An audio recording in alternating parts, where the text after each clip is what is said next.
People First podcast is a show presented by people with learning disabilities for our friends and community. We talk about issues that are important to us and interview interesting guests to find out new information. This is our way to make a difference.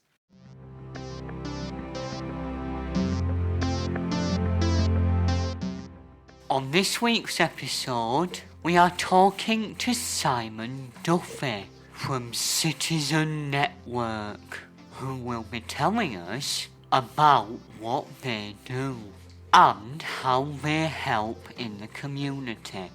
Hello, Simon, and welcome to the show. Thank you, it's lovely to be here. We hope you enjoy answering our questions. What is Citizen Network? Well, Citizen Network is, I suppose, a network. And what does that mean? It's a way of connecting lots of different people around the world. So it's a way of bringing lots of people together. So it's something you can join, and individuals can join it. So Luke can join it. Everybody can join it here who's in this room. And groups can join it, so People First can join it. And what is it about? Well, citizenship. It's about the idea that every single one of us is truly equal. Every single person is valuable. Every single person matters.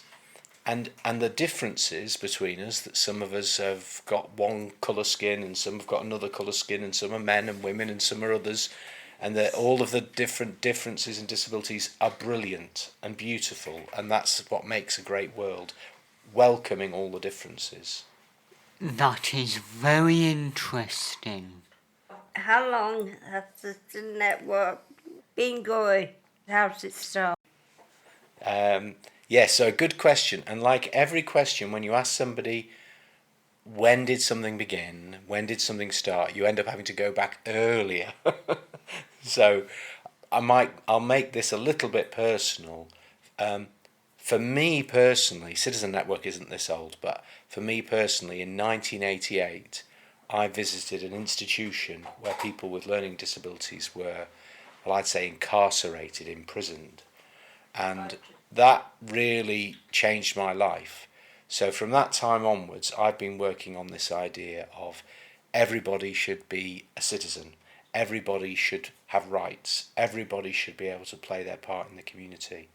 And I've gone through like different stages. So in the first part of my life, I was working with people who had come out of institutions in London, actually, and I worked with them to help people move from group homes into their own home and to give people more control over their life. And then I went to Scotland and I set up an organisation called Inclusion Glasgow, and we got people out of institutions, and everybody had their own flat, their own house, they could live with whoever they wanted to, they had their own budget, they had their own support.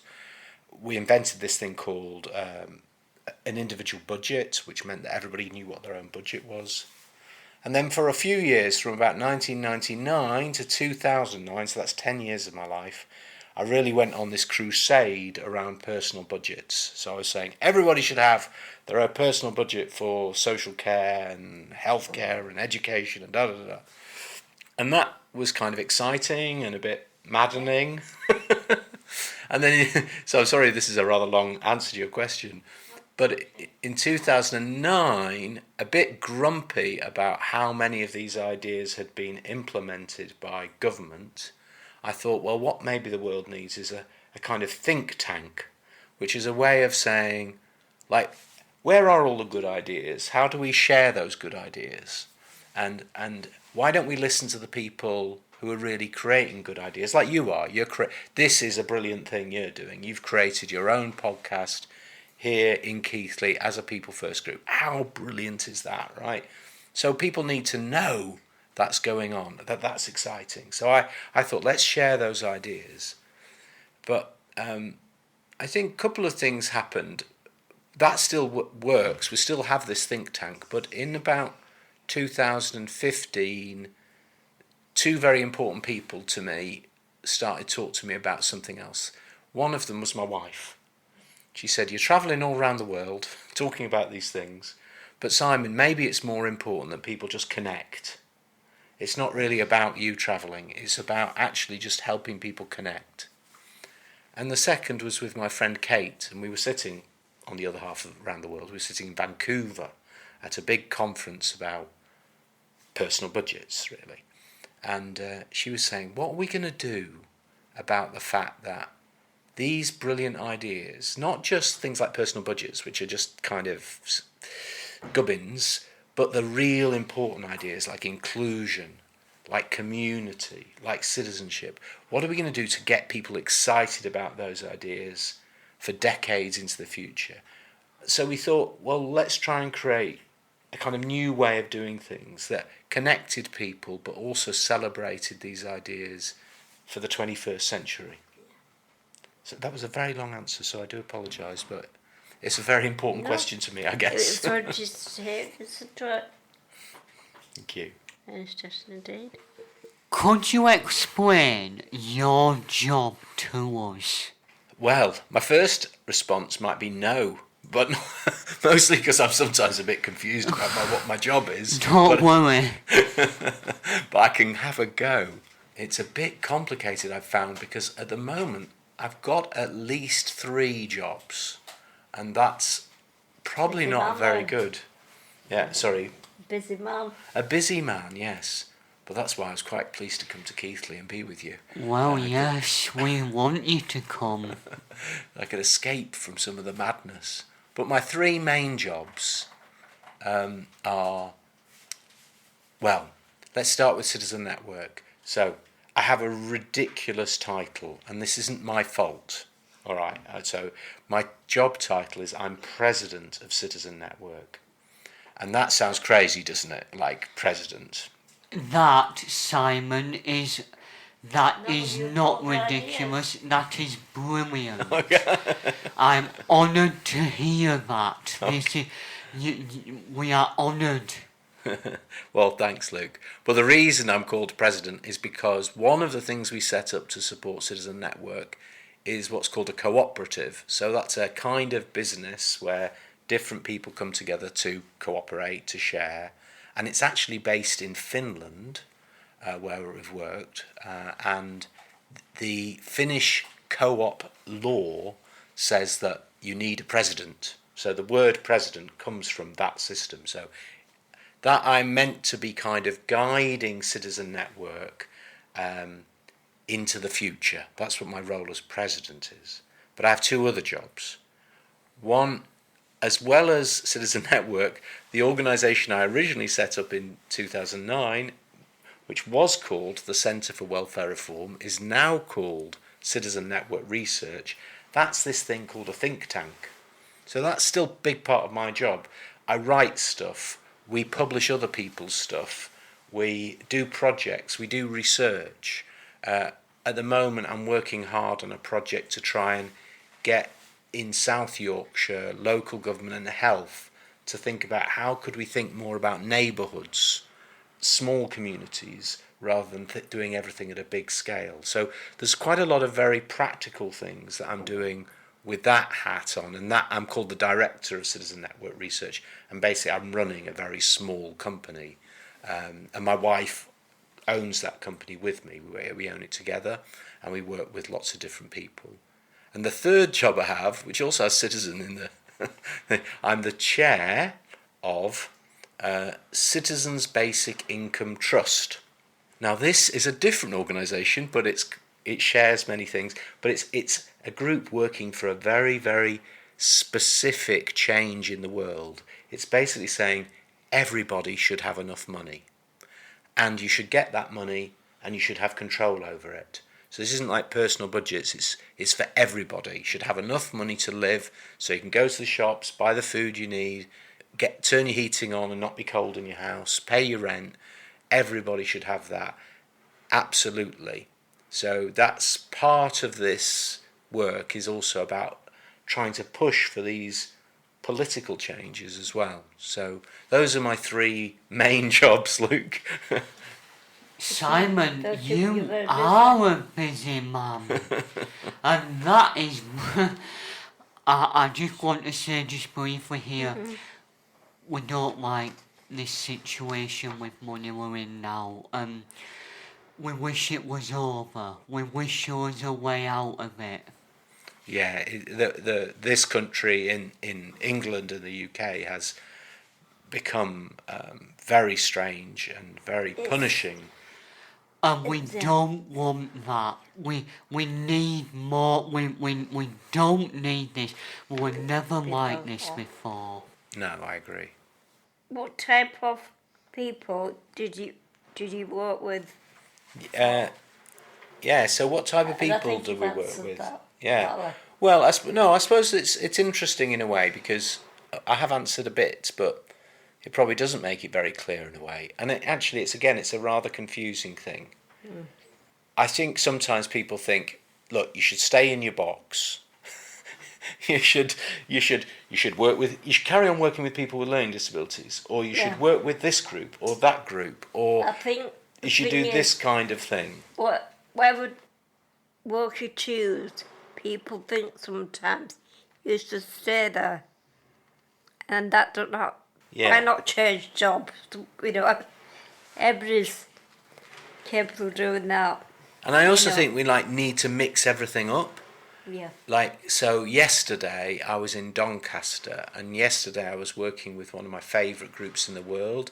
They're like a really super cool group like you, and they're called the People Focus Group Doncaster. Now inside that group are people with learning disabilities, but also people with mental health problems, also people just from the community, also people suffering other experiences.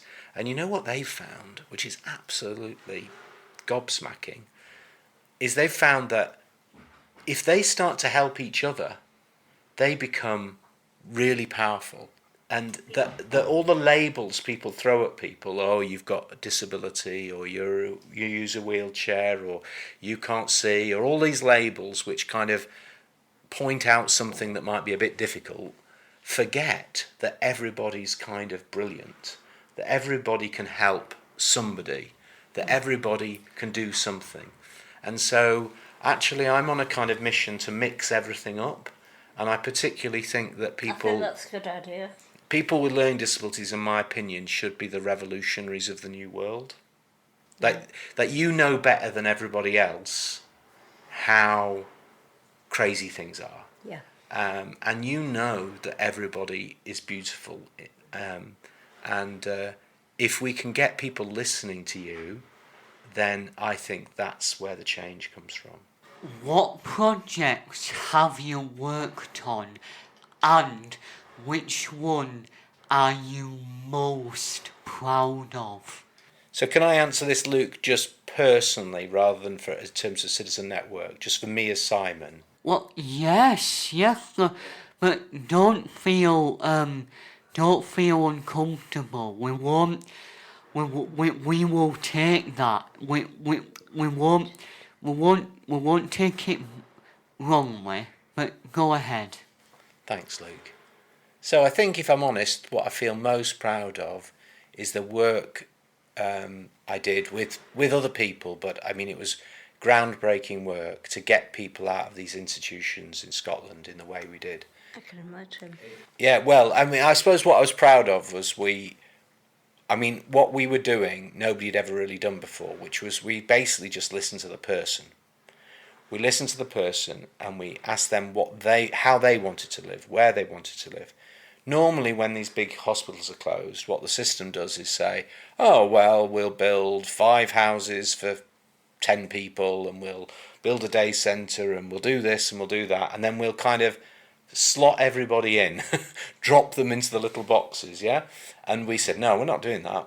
We're just going to sit down with people. Some people were lucky enough to still have family in their lives, some people didn't. We tried to listen to staff, but really we really focused on listening to the person.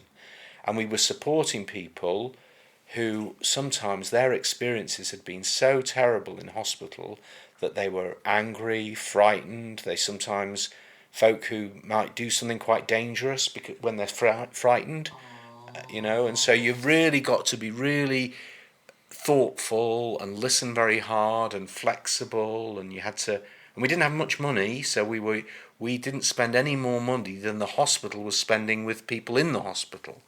So we had to be really creative all the time. We helped people buy their own homes, we helped people get jobs, we helped people form friendships, we helped families reconnect when sometimes families were broken.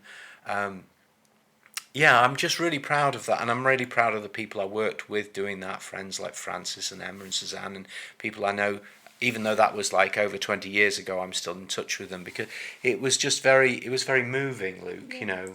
And yeah, so I'm proud of that, and I've done lots of different things over the years, but still that's the thing.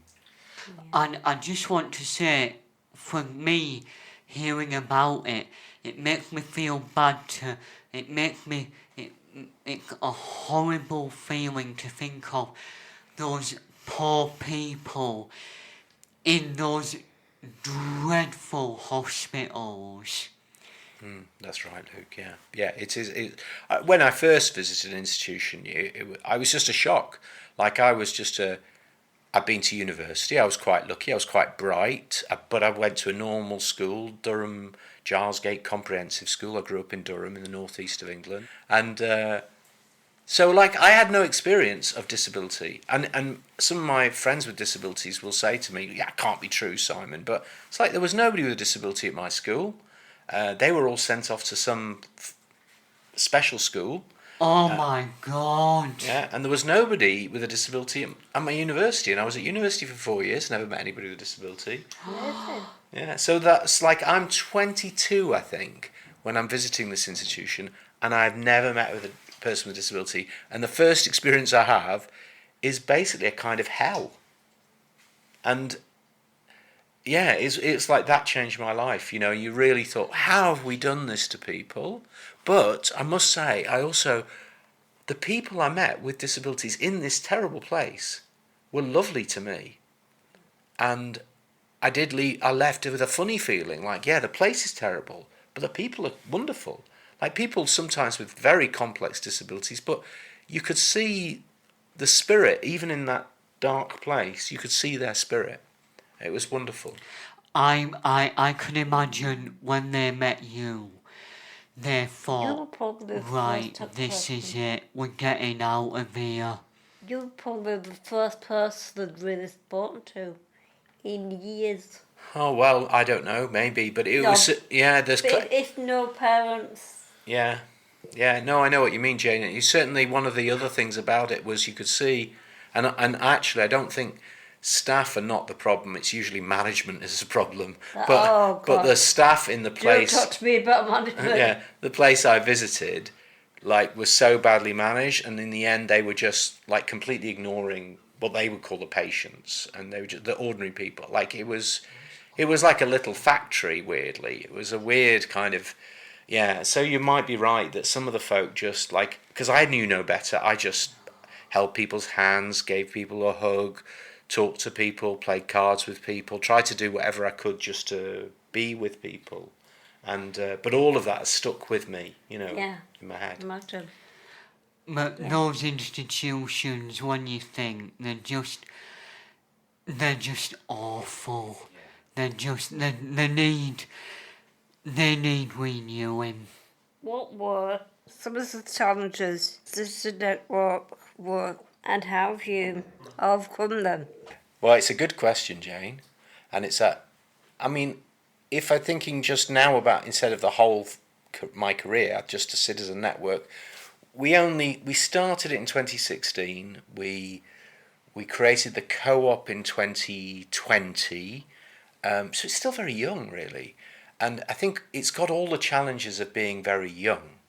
Like, we've got quite a lot of members. We now have, I think, 3,500 individual members. They're all free members. Nobody's really paying. We have, I think, 290 groups have joined from about 50 countries around the world. If you go on our website, you can see a big map of the world.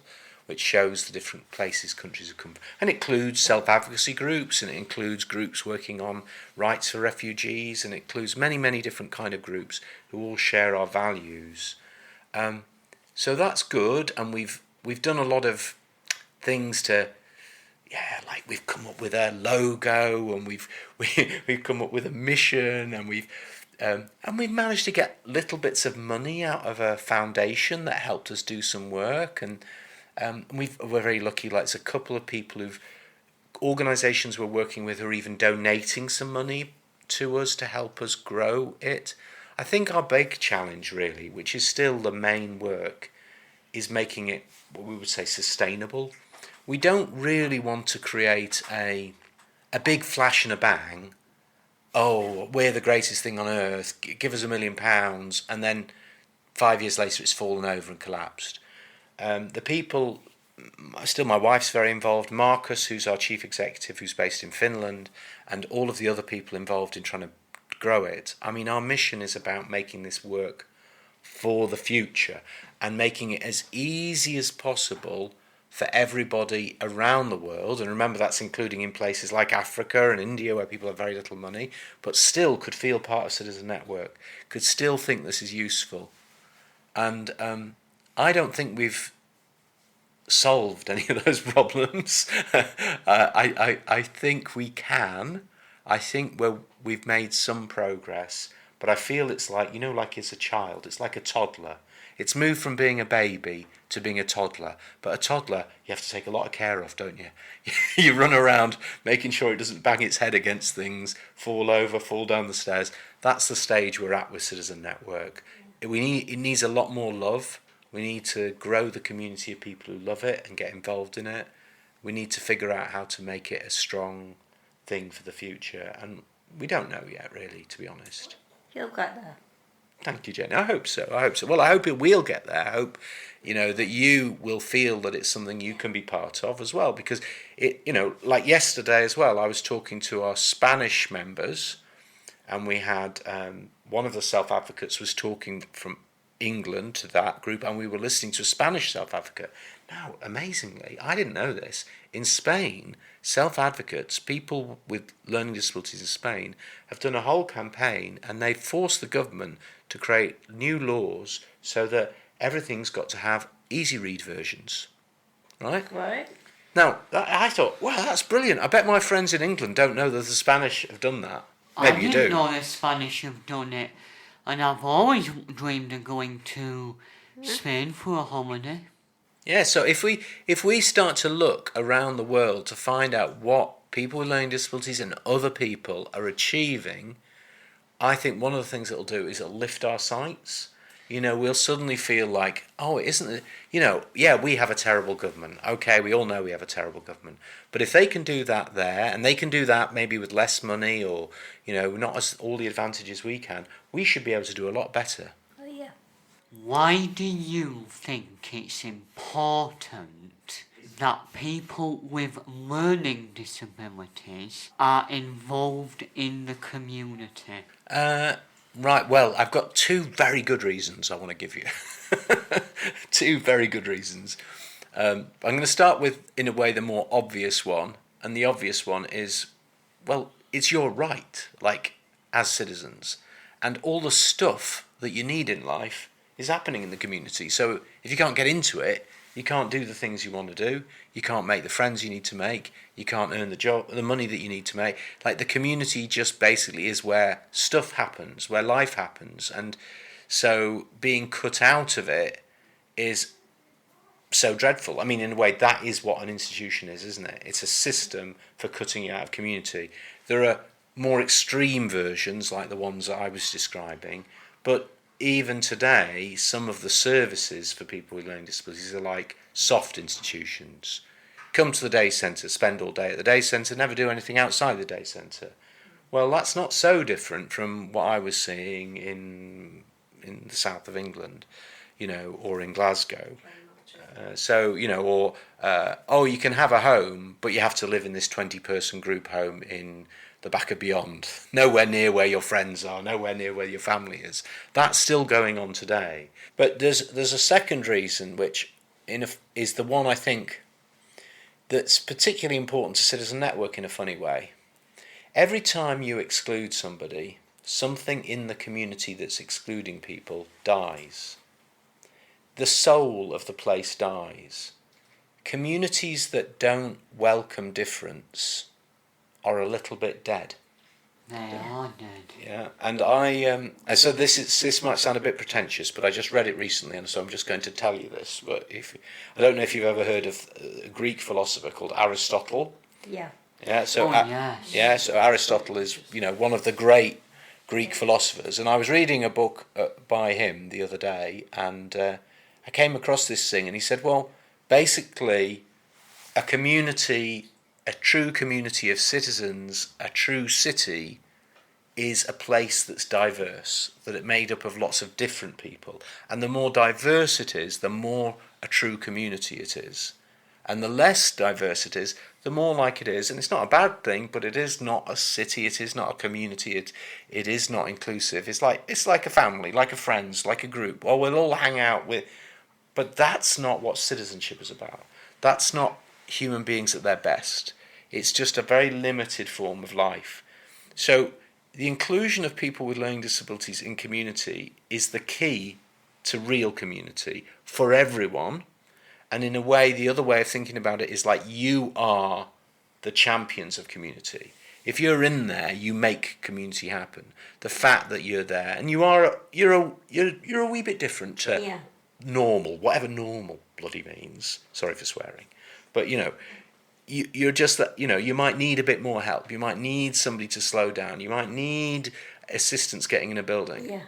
Every single bit of that makes community happen. Every time somebody has to change what they're doing and step out of just carrying on doing the same thing in the same way, actually creates beautiful moments of exchange. So really, I think one of the things we have to think about, yes, we have to demand our rights to be included, but we have to also think about how our ability to bring change in that community is a benefit to everybody.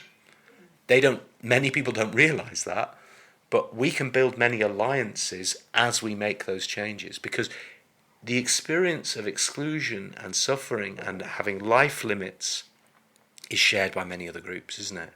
Think about what this government's done to refugees is dreadful. Yeah? So it is dreadful. Yeah, so they're refugees in this country are suffering many of the same things you are. Think about people in poverty, people with mental health problems. Many kids at the moment being excluded from school because the education system is not serving them well. All of these people are experiencing, in a way, side effects of the death of community.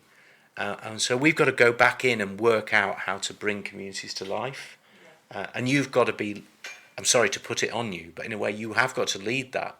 I mean, folk like me can help a bit, but in the end, it's your courage, you're turning up. It's not, I can't do it for you, can I? Like, nobody can do that for anybody. But that's why I knew this was a school group, so it's a nice place where I live, group home.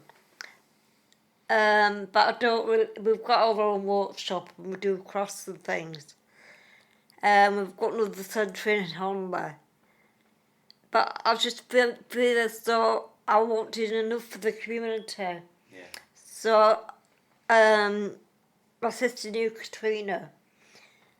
So I came, and this is the best thing that I've done with my life. I feel as though I'm doing something, That's brilliant, Jay. Brilliant. I go home satisfied that I've done the podcast, I've done typing up for the day, wherever they need me. Yeah. You're making a difference, yeah. Yeah, magic. How have you worked with the learning disability community to improve learning disability inclusion? Yeah, I mean, again, if I talk more personally, it's been interesting actually, because I remember when I was working in London, discovering self-advocacy. So we set up, I think, I managed to get a bit of funding to help set up the first self-advocacy group in Southwark, which is a bit of South London where I was working. And so I've always been trying to work alongside self-advocacy groups, and so the same in my time in Scotland, actually working a bit with People First Scotland, and Citizen Network has quite a lot of self-advocacy groups that are members. And I suppose the biggest thing for me, though, is my friend Wendy. So this is not a group or a community, but my friend Wendy has learning disabilities. And so Wendy and I used to work together in a consultancy organisation, which is like a training organisation, which, it's still around, but none of the same staff as when I was there, but it's called Paradigm. And Wendy was, I think, the first person with a learning disability to work for a consultancy company as a paid member of staff. She also was the first person in Hammersmith and Fulham with a learning disability to get a personal budget and a direct payment. So she's a groundbreaking woman. So in 2002, I wrote a book, and actually it was published in 2003. It was called Keys to Citizenship. And in that book, I described 6 keys to a good life. I won't repeat them now because I'll tell you the slightly improved version, not to complicate things. When Wendy approached me, she said, I really love the idea of being a citizen, and I really love your book, Simon, but 2 things. 1, you don't always use the best language, do you? The language is sometimes too complicated. And second, she said, there's nothing about sex in your book. And strangely, that's the same thing my mother had told me after I'd given her a copy of my book and she'd read it. So, and they were both very good points, so much as it's a bit uncomfortable to hear that, they were both very good points from my mum and from Wendy. Mm. So Wendy and I started working on a new version of that book. And that new version, which has taken us a few years to complete, will be published in January next year, on January the 9th. What's the damn title? It's going to be called Everyday Citizenship. So we changed the title a little bit. It's very accessible. It's full of beautiful images created by a Spanish thinker and artist called Esther Ortega. Wonderful images. And Wendy, it includes stories from Wendy's life to illustrate what we're now saying are the 7 keys to citizenship. And the 7th key, because there were 6, is not sex, but it is love. And we do talk a little bit about sex, but I said I can't write something in great detail about it. I'm not expert enough at it. But so that the book talks about the 7 keys to, and this isn't just for people with learning disabilities, but we've written it from the experience of people with learning disabilities. But everybody needs a life of meaning, needs freedom, needs enough money, needs help, needs a home, needs community, and needs love. Those are the 7 keys to citizenship. That's what the book writes about. So really that's probably the most important thinking and writing I've done in my life, and I've done it really the last 10 years with Wendy. So that's probably the most important collaboration, really. I'll watch out for it. Well, so I'm hoping you'll be helping us sell it, launch it. We could do a People First Keithley and Craven book launch. We have all sorts of plans you could join in if you liked it. Oh, we'd love to. What are Citizen Network's goals for the future? Good question. Yes, well, I suppose what I was saying earlier is sustainability. How do we create something that can keep going? That's very important. How do we grow? I mean, we think that this is a movement that tens of thousands, hundreds of thousands of people should join in. My friend Tim and I once wrote an article, said, basically, why wouldn't you want to join a movement that basically says everybody's equal, everybody's kind of brilliant, and if we all work together, wouldn't the world be fantastic? So I know it seems a bit odd, but nobody else seems to be quite saying that, so we kind of think that would be a kind of cool movement to create. We'd like to have presence in every country. I suppose it's also really about making the meaningful changes together, isn't it? And yes. It's not, I don't think, there's an element to which I want to find a way in which people with learning disabilities can get big, powerful messages across right around the world. Oh, definitely, definitely. But there's also an element of, a lot of the beauty might be a bit hidden. Like, you don't necessarily need everything to be done for you by something like Citizen Network. You're already brilliant. So I suppose my hope is that Citizen Network helps you connect. So maybe you say, that Spanish stuff sounds really interesting, all right, and then we connect you, and then something brilliant happens that maybe spirals off in a whole different world. So I think I'm hoping that it's a kind of change in the world, in the way that people think, more generous-hearted, more sharing, more equality, really, more belief in everybody. And so I suppose I want the world to be different, Luke. Really, and that people with learning disabilities are just recognised for what they are, which is just another brilliant person who is entitled to and can create an amazing contribution to the world.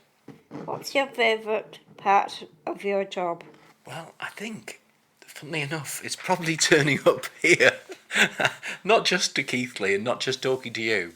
I must say, like that, I was in, like, this sounds a bit funny as well, like last year, at the end of last year, I went to a big conference in Seville, run by our friends at this organisation called Planet Inclusion.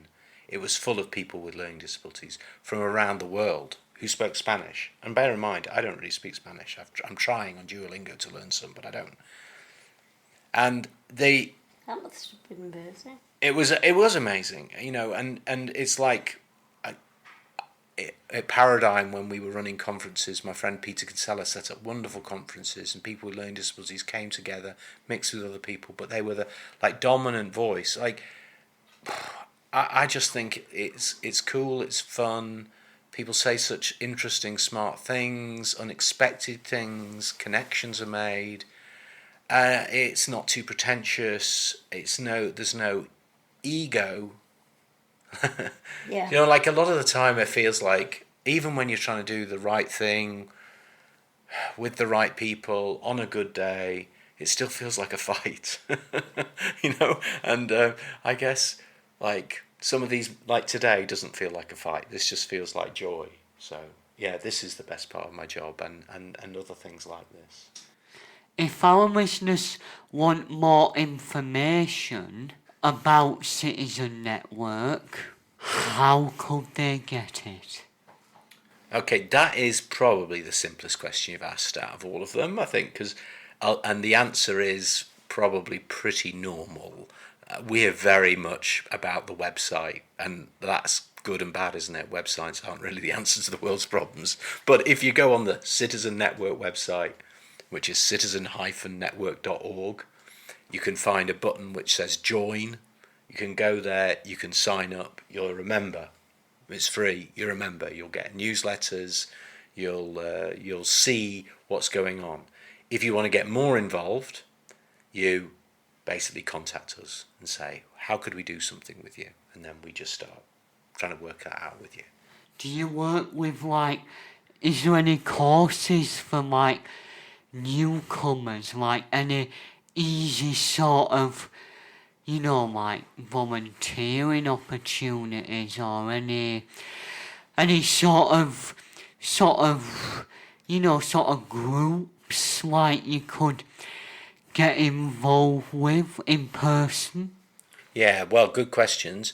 Yes, and kind of, like, so we've had volunteers, that's worked well at times. We've had interns, people who give a bit of time to do stuff.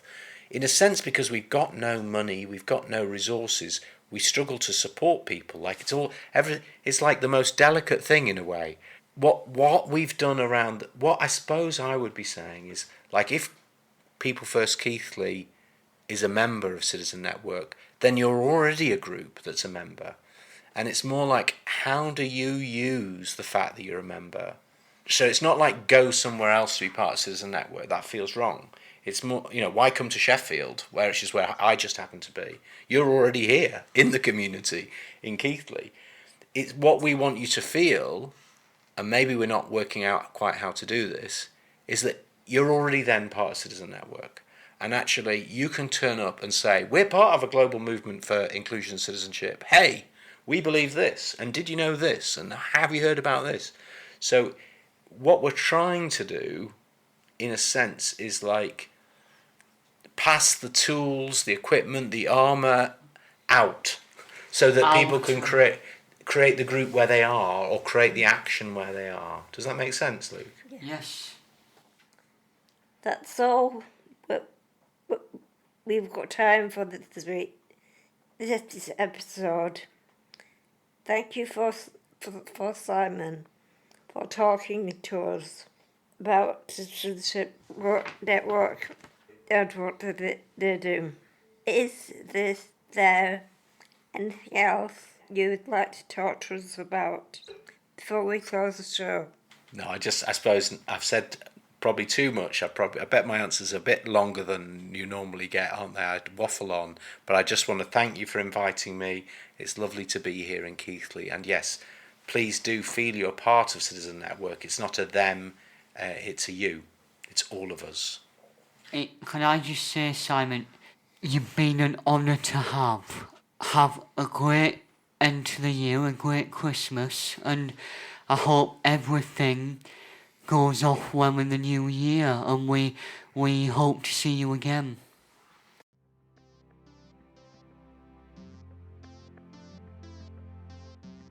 Remember to like, share and follow the show on Facebook, Instagram and Twitter. You can find us by searching for the People First podcast. Thanks for listening.